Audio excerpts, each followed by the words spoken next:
Assalamualaikum dear novel readers. Welcome to my channel. Don't copy paste my novel without permission. Novel Deewangi किस्त number 14 असकला मैनी राजपूत।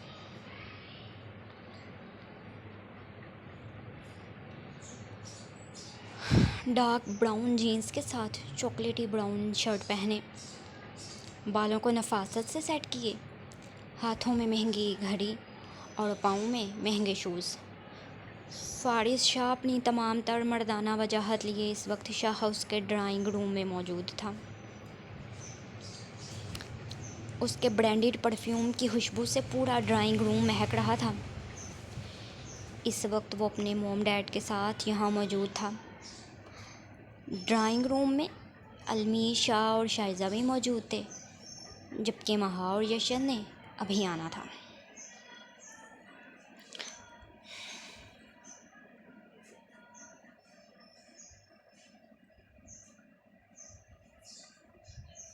यशल अपने कमरे में बेहद नर्वस खड़ी थी। अपनी मामा के कहे के मुताबिक वो अच्छे से तैयार तो हो चुकी थी, लेकिन अब उसे ड्राइंग रूम में जाते बेहद नर्वसनेस हो रही थी। और नवाल और महा उसे कब से रिलैक्स करने की कोशिश कर रहे थे कि उसे इस कदर डरने और घबराने की ज़रूरत नहीं, वो दोनों भी उसके साथ चलती हैं। लेकिन नहीं, यशल की बेचैनी कम होने का नाम ही नहीं ले रही थी। दिलो दिमाग में कहीं माहिद मलिक से पहले ही मुलाकात चल रही थी। हाँ, माहिद मलिक के साथ भी उसका रिश्ता यूं ही तय कर दिया गया था। और फिर क्या किया उसने? यशल जैसे माजी के कर्बनाक वाक़ये से बाहर नहीं आना चाह रही थी। हालांकि फारिस शाह और माहिद मलिक में ज़मीन आसमान का फ़र्क था, लेकिन फिर भी वो जैसे अब किसी पर इतनी आसानी से एतबार नहीं करना चाह रही थी।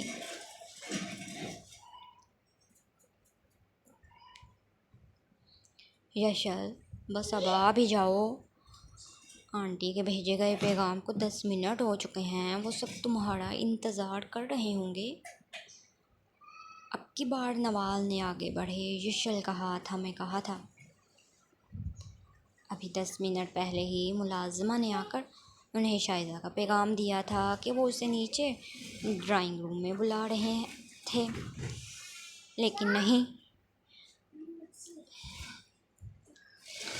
यशल की नर्वसनेस जैसे कम होने का नाम ही नहीं ले रही थी। और फिर 10 मिनट गुजरने के बाद भी वो ये फ़ैसला नहीं कर पाई थी, या यूँ कहा जाए वो खुद में हिम्मत नहीं जमा कर पाई थी कि वो नीचे ड्राइंग रूम में जाकर मेहमानों के पास बैठे। नवाल बिल्कुल ठीक कह रही है आपी, हम दोनों भी आपके साथ ही चल रही हैं, आप इतना भी क्या घबराना। नवाल और माहा ने जैसे तैसे करते यशल का हाथ थामा और फिर उसे नीचे ड्राइंग रूम की जानिब ले आए थे।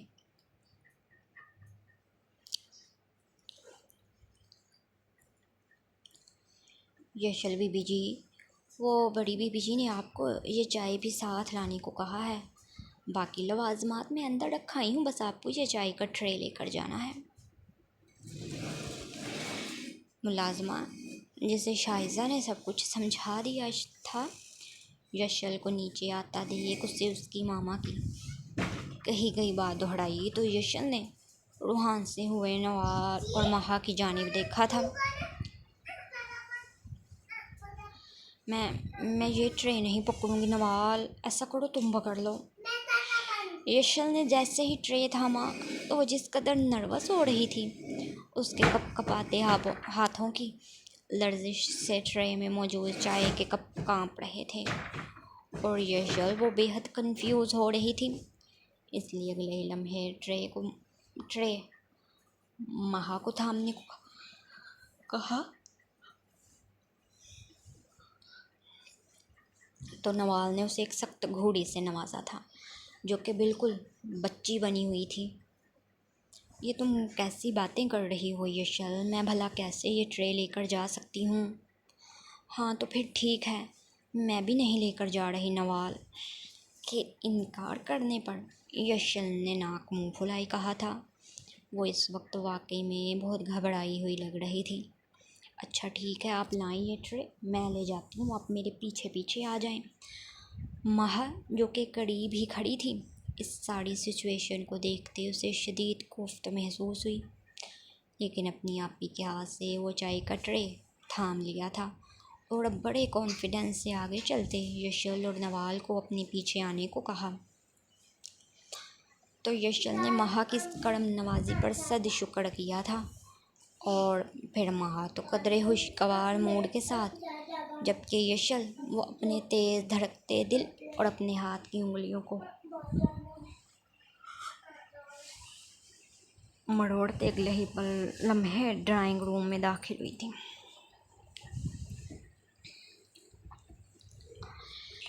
फारिस शाह की नज़र जैसे ही दाखिली दरवाजे की जानिब उठी तो ड्राइंग रूम में दाखिल होती महा को देखकर लबों पर बेसाख्ता मुस्कुराहट आ गई थी।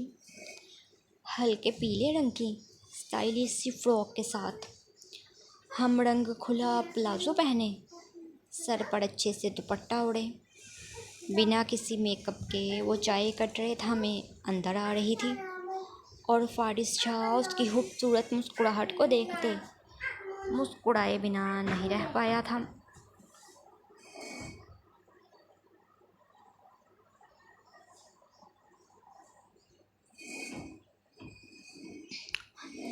महा ने अंदर आए बड़े ही कॉन्फिडेंटली सबको सलाम किया और फिर चाय का ट्रे वहीं सेंटर टेबल पर रख दिया था।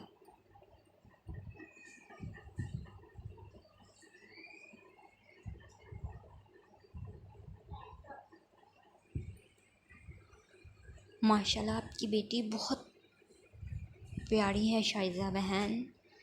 फारिस शाह की माँ रुखसाना शाह ने महा के पीछे आती उस ब्लैक कलर के लिबास में मौजूद यशल को देखते कहा था। हाँ, वो दोनों मियाँ बीवी उस दिन यशल से अच्छे से मुलाकात कर चुके थे, इसलिए तो उसे अपने फारिस के लिए पसंद किया था, जबकि फारिस उससे अभी इस बात का कोई इल्म नहीं था। उसका रिश्ता महा और यशल दोनों में से किससे तय किया जाना था, इसलिए तो उसे यही लगा था कि उसके मोम डैड ने उसके लिए जो लड़की पसंद की थी वो महा थी। खैर उसकी ये खुशफहमी बल्कि गलत फहमी बहुत जल्द ही दूर हो गई थी, क्योंकि यशल ड्राइंग रूम में दाखिल हुई थी। एक और निस्वानी आवाज़ पर फारिस शाह की नज़र सरसरी तौर पर यशल की तरफ उठी, जबकि नवाल अपनी मामा की कॉल आने पर ड्राइंग रूम के दरवाजे से ही वापस लौट चुकी थी। वो अंदर दाखिल नहीं हुई थी। यशल बेटा आओ और यहाँ मेरे पास आकर बैठो।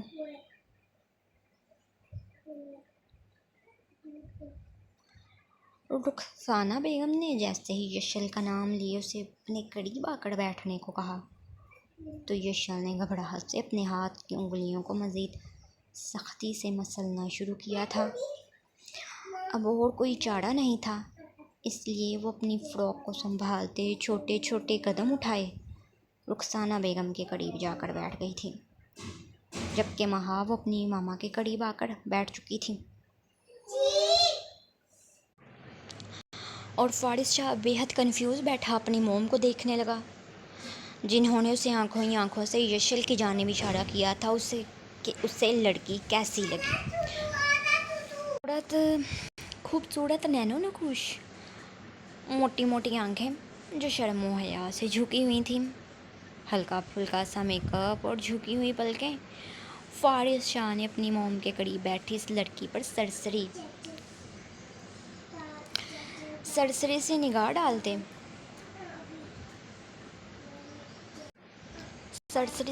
डालते अपना सर झुका लिया था।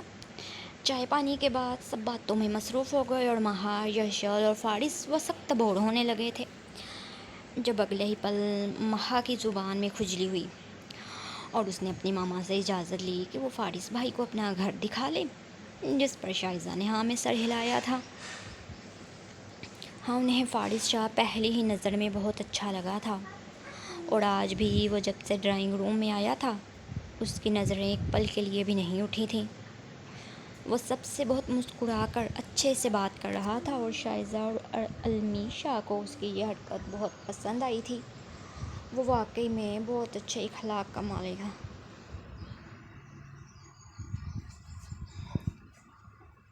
आंटी, क्या मैं फारिस भाई को अपना घर दिखा दूँ?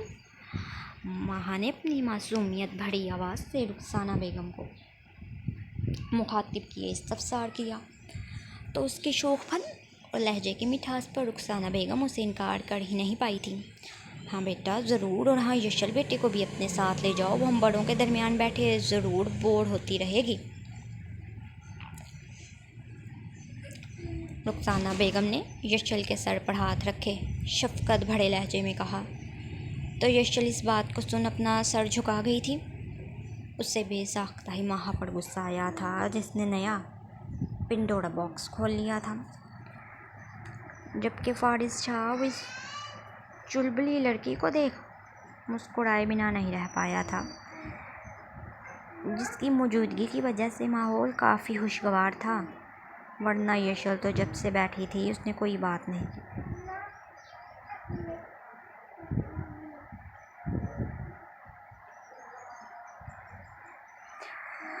अब ड्राइंग रूम से फारिस, महा और यशल वो तीनों ही निकले थे। महा, उसके पीछे यशल और उन दोनों के पीछे ही फारिस शाह चल रहा था। महा अपने शौक लहजे में फारिस शाह से छोटी मोटी बातें कर रही थी, जबकि यशल यूं खामोश थी जैसे उसने मुंह में दही जमा लिया हो। फारिस शाह वक्तन फ़वक्तन यशल पर नज़र डाल रहा था, जो कि उसे बेहद नर्वस दिखाई दे रही थी। यशल अपने हाथों की उंगलियों को मसल रही थी और अपनी नज़रें भी नहीं उठा रही थी। फारिस शाह को यशल का ये रूप कहीं ना कहीं दिल को भाया था। उसे ऐसी ही लड़कियां पसंद थी जो कम बोलती हों और जिनकी आंखों में शर्म हो हया हो, क्योंकि वो खुद भी बहुत कम बोलता था। फारिस भाई, ये हमारा टेरेस है और मैं और यशल आपी अक्सर शाम को कॉफ़ी लेकर यहीं बैठती हैं। Interesting, very interesting. तो मतलब आपकी आपी कॉफ़ी भी पीती है? फारिस शाह ने यशल के डरे सहमे चेहरे पर नज़रें जमाए महा से कहा, तो यशल फारिस शाह की आवाज़ पर अपने दुपट्टे के पल्लू को अपने हाथ की मुट्ठी में दबा गई थी। दिल अजीब ही लय पर धड़क रहा था। हाँ बिल्कुल फारिस भाई, यशल आपी को कॉफ़ी बहुत पसंद है, बल्कि वो बहुत मज़े की कॉफ़ी बनाती हैं। कौन सी कॉफ़ी पसंद है आपको? अब की बार फारिस शाह का रुख यशल की जानिब था। वो उसके चेहरे के सामने अपना चेहरा किए उसे डायरेक्ट सवाल करने लगा, तो फारिस के यूं अचानक उसे मुखातिब करने पर यशल को कुछ समझ न आई कि वो उसे क्या जवाब दे। महा उन दोनों को आपस में बातें करता देख थोड़ा स्पेस दिए कुछ फासले पर मौजूद परिंदों के पिंजरे के करीब जाकर खड़ी हो गई, जबकि फारिस शाह और वो दोनों अभी एक दूसरे को देख रहे थे। यशल ने एक सरसरी सी निगाह उस पर डालते फ़ौरन ही अपनी नज़रें झुका ली थी।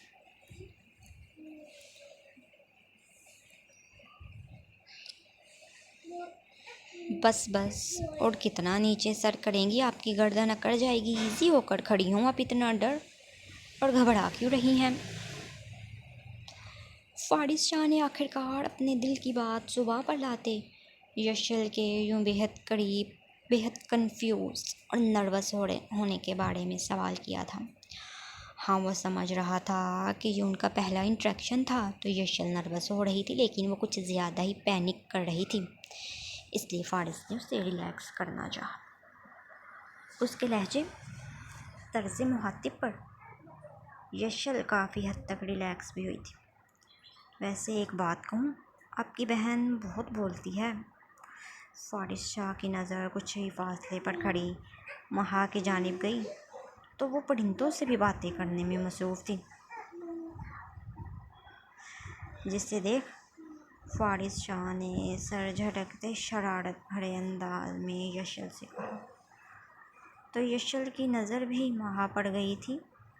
हाँ, उसके ज़्यादा बोलने की आदत से वो अच्छे से वाकिफ़ थी, इसलिए सर झटका था। आप कोई बात करें, आपको परेशान होने की ज़रूरत नहीं। अगर आप कंफर्टेबल नहीं तो हम वापस चलते हैं। फारिस शाह का इरादा यशल को मज़ीद परेशान करने का बिल्कुल भी नहीं था, इसलिए तो उससे वापस चलने को कहा और यशल वो फ़ौरन से हाँ में सर हिला गई थी। उससे भी यहाँ अकेले फारिस शाह के साथ खड़े रहने से झिझक महसूस हो रही थी।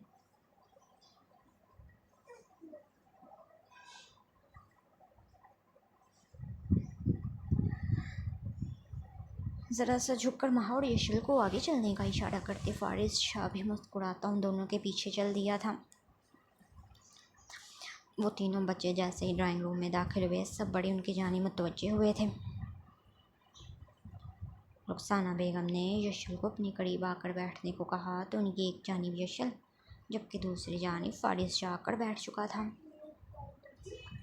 जब रुखसाना बेगम ने अपने हैंड बैग से चमकती हीरे की एक खूबसूरत और नफीस सी अंगूठी निकालते उसे फारिस शाह को थमाया था कि वो उसे यशल की उंगली में पहना दे, और यशल वो इस बात पर मज़ीद रूहानसी हुई अपने हाथ की उंगलियों को मरोड़ने लगी थी,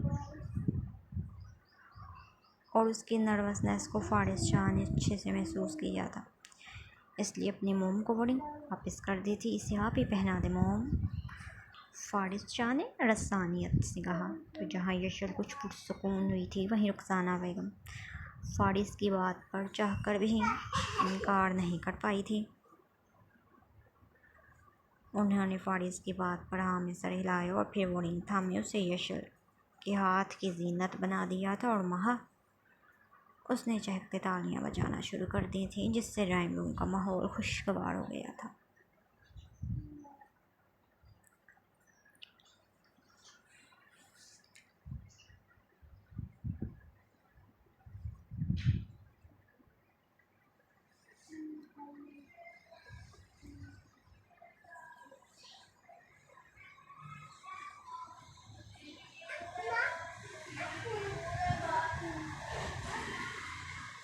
उसके बाद से यशल ने अपनी नज़रें उठाने की कोशिश नहीं की थी। कुछ देर के बाद खाना खाए फारिस शाह और उसके मोम डैड रवाना हो चुके थे, जबकि यशल और महा वो अपने कमरे में आ गई थी। वाइफी, बस अब रोना बंद करें यार, सफ़ीर उठ जाएगा। आयशा ने मशाल को ज़ारों का तार रोता देख नरमी से समझाया था। वो इस हवाले से बहुत ज़्यादा परेशान थी, जबकि आयश वो उसे रिलैक्स करने की कोशिश में हल्कान हो रहा था। तुम्हें मेरी कोई फ़िक्र नहीं आयश, वो रोते हुए शिकवा करने लगी। तो आयशा का दिल किया अपना सर पीट ले। वो पिछले आधे घंटे से उसकी मिन्नतें तरले करते उसे चुप करवाने की कोशिश कर रहा था, और मैडम को अब भी लग रहा था जैसे वो उसकी फ़िक्र नहीं करता। खैर, अपनी बेबसी पर सर झटकते आयशा मशाल की जानिब मुतवज्जा हुआ, और उसे चुप करवाने का एक ही रास्ता था, इसलिए अगले ही पल बिना उसे कुछ सोचने समझने का मौका दिए उसके लोगों पर झुक गया था। मशाल इस अचानक रफ्तार पर बौखलाते उसे देखने लगी।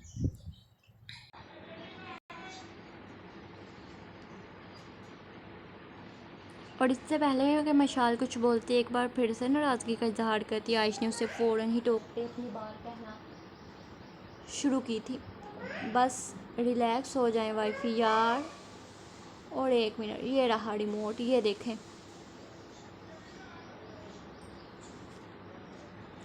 आयश ने मशाल को समझाने की बजाय सच दिखाना ही बेहतर समझा था, इसलिए अगले ही पल गर्दन को यहाँ वहाँ घुमाया, एलईडी का रिमोट देखा और उसे फिर ऑन करते न्यूज़ चैनल लगा दिया था, जिस पर चलती उस ऑडियो को सुन मशाल हक्का बक्का सी रह गई थी। कुछ देर पहले जमाइशा और आयश रूबी और उसके मंगेतर की बताई गई लोकेशन पर गए थे, और रूबी के मुंह से सारा सच सुनते दोनों ने बेचारगी की भरपूर एक्टिंग की ताकि उसे यकीन करवा सकें वो वाकई में बहुत लाचार हैं और अपनी इज्जत बचाने के लिए वो उसकी शर्त मानने को तैयार हैं। रूबी और उसके मंगेतर को अपना प्लान कामयाब होता महसूस हुआ और फिर उन्होंने 1 करोड़ का मुतालबा कर दिया। ज़मायद शाह ने अपने खुफिया मिनी कैमरे से दोनों की वीडियो और ऑडियो को रिकॉर्ड करते ही अगले 10 ही मिनट में तमाम न्यूज़ चैनल्स पर चलवा दिया था। यूं सारा सच बेनकाब हो चुका था और मशाल वो हैरानी से स्क्रीन की जानिब देख रही थी। वीडियो ख़त्म होते ही आयशा शाह ने एलईडी को बंद किया तो मशाल उसकी जानिब देखा और फिर आगे बढ़े। उसके सीने से लगी थी वाइफी यार आपका हस्बैंड इतना हैंडसम जो है तो ये सब तो होना ही था। वो मशाल का मूड ठीक करने के लिए जानबूझकर कहने लगा तो मशाल ने उसके सीने पर ओले से चपक लगाई थी। मैं बहुत डर गई थी आयश और तुम्हें मजाक सूझ रहा है, मशाल ने खफके भरे अंदाज में कहा तो आयश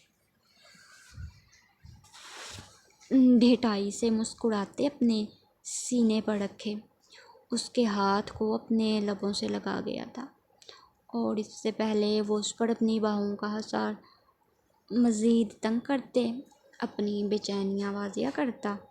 कमरे में सफ़ीर शाह के रोने की आवाज़ गूंजने लगी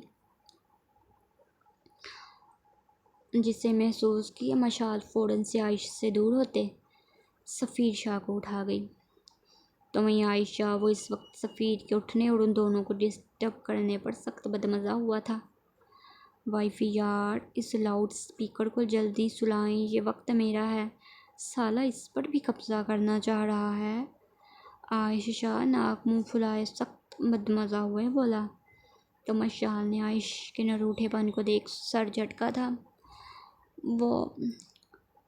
वो सफ़ीर शाह की नन्ही कमर को सहलाते उसे पिचकारने लगी थी ताकि वो फिर से सो जाए। तो वहीं आयशा वो अपनी शर्ट अनबटन करते फ्रेश होने का सोचते वॉशरूम में बंद हो गई।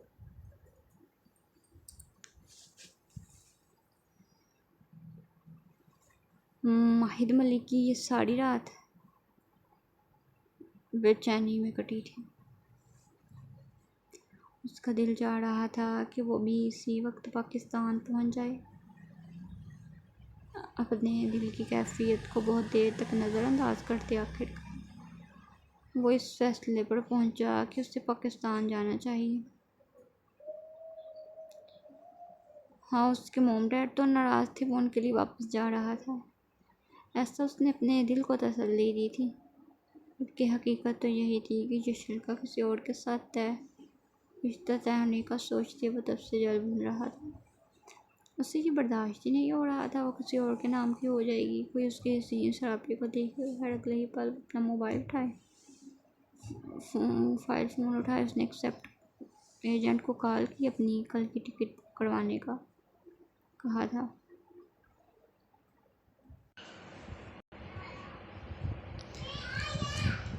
ये तो बहुत अच्छी बात है, हुड़म अल्लाह पाक यशल बेटी के नसीब अच्छे करे। अब हमें भी नवाल के लिए रिश्ता देखना चाहिए। तुम्हारे बेटे का तो ज़िंदगी को सीरियस लेने का कोई इरादा नहीं, लेकिन मैं बहुत जल्द नवाल की शादी कर देना चाहता हूँ।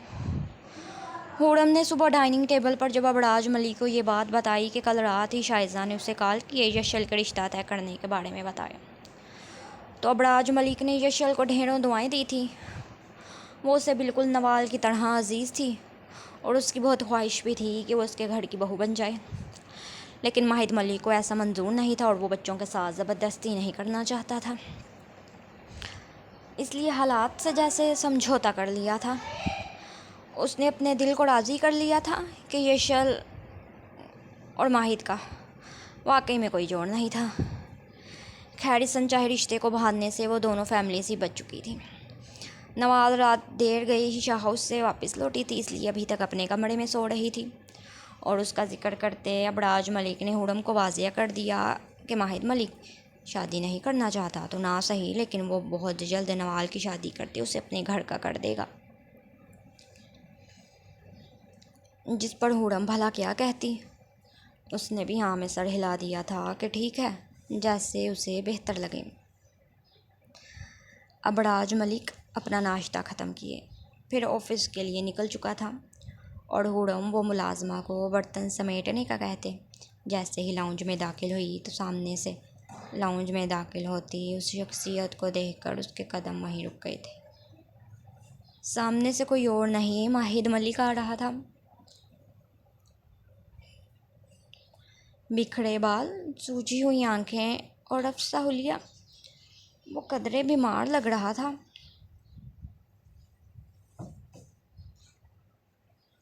यूं तो हुड़म का उससे नाराज़गी बरतना का इरादा था, लेकिन लाख चाहने के बावजूद भी उसने माहिद मलिक से बात नहीं की थी ताकि उसे अपनी गलती का एहसास हो। लेकिन उसकी हालत देख वो खुद को नहीं रोक पाई और आगे बढ़े माहिद मलिक को अपने सीने से लगा लिया था। और माहिद मलिक वो अपनी मोम का हजार पाते मुस्कुरा दिया था। जानता था उसकी मोम का दिल चिड़िया के दिल जितना था। वो उसे देखते ही माफ़ कर देने वाली थी, इसलिए तो यूं अचानक वापस आया था।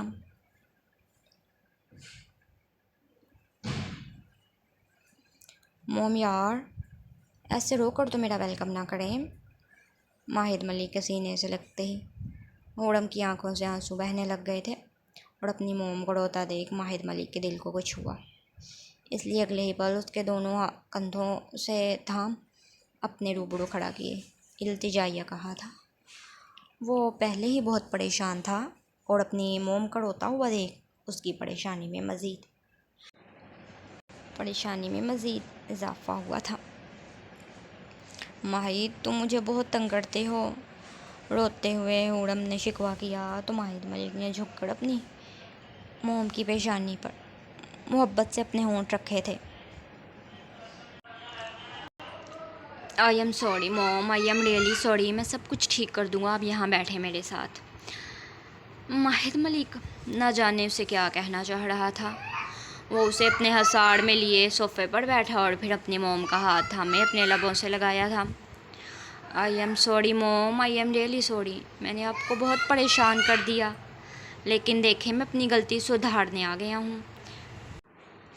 माहिद मलिक की बात पर हुड़म ने नासमझी से उसकी जानिब देखा और फिर उसकी अगली बात को सुनते उसे शदीद हैरत का झटका लगा था। मैं अपनी गलती ठीक करना चाहता हूँ मॉम, मैं यशल से शादी करना चाहता हूँ। आप मामू और मुमानी से इस बारे में बात करें। ये तुम कैसी बातें कर रहे हो, ऐसा कुछ नहीं हो सकता। हुड़म ने फ़ौरन माहिद मलिक के हाथ से अपना हाथ पीछे खींचा था। उसे जैसे यकीन नहीं आ रहा था कि माहिद मलिक जैसा मेच्योर इंसान इस किस्म की फजूल बात कर सकता था। क्यों नहीं हो सकता मॉम, मैं वाकई में उससे निकाह करना चाहता हूँ और जब आप निकाह के लिए कहेंगी तभी कर लूँगा, प्लीज़ आज ही मामू से।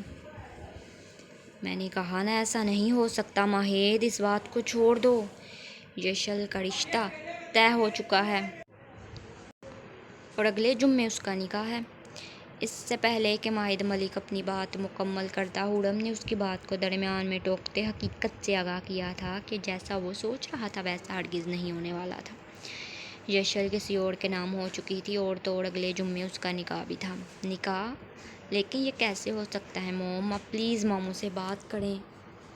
मैंने कहा ना माहिद कि छोड़ दो इस बात को, यशल खिलौना नहीं है कि जब तुम्हारा उससे खेलने को दिल किया मैं तुम्हें ला कर दे दूँ और जब तुम्हारा दिल भर गया तुम उसे छोड़ कर चले जाओ।